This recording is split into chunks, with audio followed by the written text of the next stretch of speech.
I'm good. Fine, thanks. So is it okay if we kick off with the questions? Yeah, let's do it. Let's jump in. Okay, so what was it about Teacup that attracted you to the character of Meryl, and what made you want to be part of this show? I think the main thing from the get-go was the writing. When as soon as I got to read the scripts, I loved the writing style of Ian McCulloch, who is the showrunner creator of the show. I just fell in love with it really quickly, and I loved how he was portraying those younger characters and how they all had some sort of depth and arc to themselves, which, I love that we get to see more and more of that in entertainment just in general. But yeah, I just felt like a really special connection instantly. And I was like, oh, I'm going to do anything I can to get this part. And thankfully I did. So Meryl goes through some unsettling changes after returning from the woods. How did you prepare to How did you prepare to portray that shift in such a believable way? Oh, thank you. I think it's about just getting into that place like in your own brain and in your own heart and not trying to like show anything, but really trying to feel everything on the inside. I'm really big on like acting in a way that's as realistic as possible. And when you're a kid and you're 16 and you go in the woods and there's some like strange things happening and your brother is saying that he's someone else, like you don't really know what to do. Like there's no like specific solution for any of that. So I think kind of like allowing her to not have all the answers and allowing her to learn what she would do to kind of like step up to the plate and keep her brother and herself and her family safe. Yeah, just I really was excited to go on that journey with her and not try to like determine everything in advance, but kind of get to grow up with her as the because she has to become a little adult really quickly because of everything that's happening. So yeah, I just wanted her to feel as real as possible throughout all of that. So the family dynamic is a central part of the story. What was it like working with Yvonne Strahovski, I believe is the surname, and Scott Speedman as your parents? I love them. They're very incredible, sweet, kind human beings.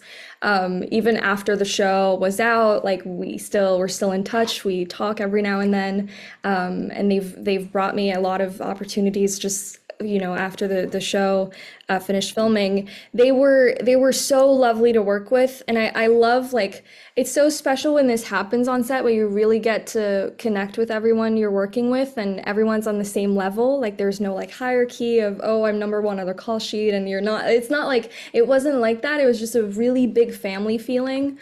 For me, it was really important to keep an eye on Yvonne and what she was doing so that Meryl could have similarities with her mom, because that was like subtly written many times in most of the scripts that they had this kind of like feeling in common. So I just wanted to make sure that I kept that in mind, and I got to watch her work pretty much every day on set, and it was really inspiring. And the fact that she's a producer on the show, I just feel like she's such a powerhouse. And then Scott is just so funny and he's just amazing, and very kind, very generous. And when we had some harder scenes towards the end of the season to do together, it felt so safe to be next to them on the set and to feel like there was a mutual respect between everyone and we were just here to play and have fun. They were amazing. So one of the things I really enjoyed about the show is the claustrophobic feel that you have, being trapped in this well circle basically. Um, how did this atmosphere help you get into character, and how does it affect the way you play the character? I think like that was really fantastic about just the sets that they built and the locations we were working in. The fact that it's like this small ensemble cast that are always in the same locations, you kind of get this feeling of like, oh, we are stuck in this part of the studio in this exact room, trying to figure out how are we going to get out and make it out alive. It was pretty like again, it kind of happened organically that I remember the first week I got in Atlanta where we shot, they gave me a tour of the studio and I was like, okay, this is my home now. How am I going to move in this space? What memories do I have in this house? What does it feel like to be here, but then to be here for this long of time and then know that I'm stuck here. So it was, I mean, the sets we had were so beautiful and filming on the exteriors, like in the woods and everything. There was definitely some creepy moments where we we were shooting some exterior scenes in the woods at night, and I was with Luciano LaRue, who's playing Nicholas, and he was like not scared at all. And I was like, if there wasn't a crew of 60 people with us, like I would be freaking out right now. So it kind of you can easily imagine what that would feel like for two 16-year-old kids that have no idea what's going on. Another thing I really enjoyed about the show is that there is some, strong moments where you do see physical violence, like when the first person that goes through the crosses the line, let's Yeah, say, it's kind of messed up. But a lot of the fear is implied. It's the suggestion that something might happen. yeah. How do you act knowing that the fear or what you're supposed to imply fear without anything really happening? Um, I think that really comes down to, first of all, the team of directors and having Ian at the head of this team, kind of just keeping us in line with everything and making sure, because obviously we're not shooting everything in order, just making sure we know how much we know by that point, like on the day we're filming, because these people, right, they're discovering, very little by little, and there's always this kind of like question mark of, okay, what's next? Like, who's gonna turn on us? What a strange thing is going to pop out of nowhere.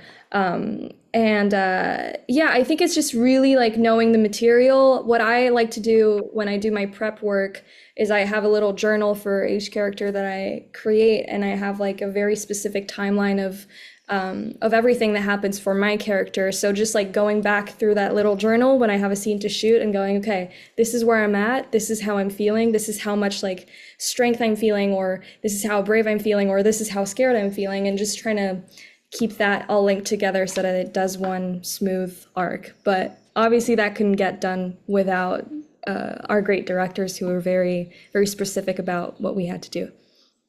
So, continuing on what you had to do during the show, was there any scene that was emotionally or maybe physically very difficult for you? Definitely. I mean, I have you seen all 8 episodes? Yeah. So I would say definitely the finale episodes, especially episode 8 for me it was a big challenge. I remember we would get 2 episodes at a time when we were filming, and when I got the last one, they had warned me in the first block of filming. Ian had come up to me and he was like, "You're gonna have a big challenge at the last episode, but we're gonna have so much fun with it." So when I read that, I was like, oh my God, this is the best thing ever, and I can't wait to do it. But this is going to be hard, definitely. And it was. The thing is, like, it's hard emotionally, but it's hard physically as well. But to be totally honest, like, it's the best. I think those were the best few days I had on that set because it was so like when you can go that far with your acting and with your castmates and really take it to those extremes, like it adds so much to the fun and the magic of it all. Um, and yeah, and you have a whole team that's working with you to make sure that everything goes well and that we're hitting all the right points. So yeah, that definitely those finale scenes were a lot, but I would do them all over again tomorrow if I could. One final question. What Teacup is going to premiere here in Latin America on the 17th of October. What would you tell your fans and audiences in general about Teacup and why they should watch it? So I think people should tune in and watch our show because it's really about the people that are in it. It's really grounded in the family drama, and we made it with so much love and so much joy. And I just hope that yeah, that this that the Latin America community can just tune in and enjoy it and have fun with it and create their theories around it and hopefully get attached to certain characters and really connect with the story we're telling. It's a beautiful thing that our story gets to travel the world, so I really can't wait for everyone to see it. Well, thank you very much, Emily. It was a real pleasure meeting you. Thank you so much. You too. Have a good one.